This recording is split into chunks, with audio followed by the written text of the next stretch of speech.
Welcome back, everybody. Hope the weekend was good to you. It's Monday, as if you need reminding, June 5th, 2023. Born on this day in 1850, Old West lawman Pat Garrett of Chambers County, Alabama, best known as the man who killed Billy the Kid, no matter what Brushy Bill said. Let's talk about state lawmaking, evolving reports regarding details around the Tuscaloosa murder from basketball season, and a little college baseball. My name's Ike Morgan, and we're down in Alabama.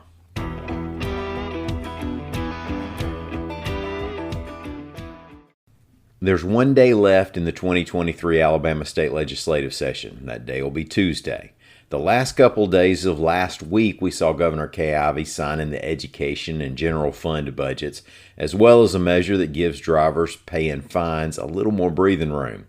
And we saw the state legislature giving final passage to a bill increasing prison sentences for crimes relating to a criminal enterprise. They moved away from the phrasing gang in that one. They also sent to the governor a capped version of the bill to exempt overtime pay from the state income tax, and the bill that would gradually cut the state's tax on groceries in half to 2%. Note that your local taxes on food still apply.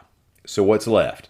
Sometimes the more partisan efforts are best left for the finish so that lawmakers can work through the other stuff while they're still speaking to one another. AL.com's Mike Kaysen reports that you might look for some movement on HB 209, which would make it a crime to request, obtain, deliver, or pre-file an absentee ballot application for somebody else.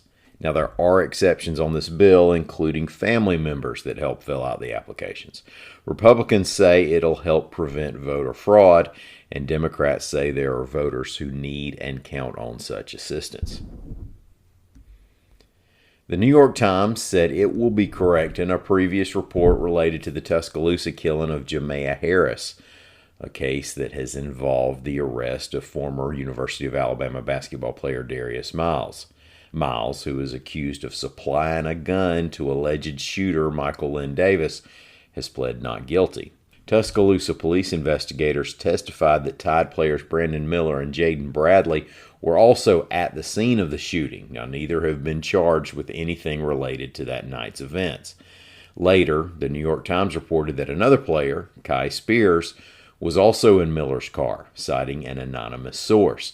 Now, Spears denied he was there from the start and has filed a lawsuit against the news outlet seeking up to $75,000 in emotional and physical distress damages. Now, AL.com's Howard Koplowitz reports that student manager Cooper Lee has said it was he, not Spears, who got into Miller's car just a few minutes before the shooting. A New York Times spokesperson said the report would be corrected. Quote, "We believe our original story was not accurate and plan to append an editor's note to the story." It took until almost 1 a.m. this morning, but the University of Alabama baseball team is back in the Super Regionals for the first time since 2010, reports AL.com's Michael Casagrande. The Tide beat Boston College 8-0 in a final that had a rain delay of more than an hour and a half. Alabama hung 4 runs on BC in the first inning, and that would have been enough behind Tide starter Jacob McNary, who gave up 3 hits and struck out 11 over 7 2/3 innings. In the Super Regionals, Alabama will face number 1 overall seed Wake Forest in Winston-Salem. That'll be a best-of-3 beginning Friday. Boston College, incidentally, got to the regional finals in Tuscaloosa by beating Troy 4-1 earlier Sunday. Elsewhere, Auburn was eliminated in 2 games in the regional it hosted, and the Alabama softball team went 2-out in the Women's College World Series in Oklahoma City. Thank y'all so much for listening. We're going to be back here again tomorrow. Until then, as always, y'all come on by and see us whenever you want to on the internet at al.com.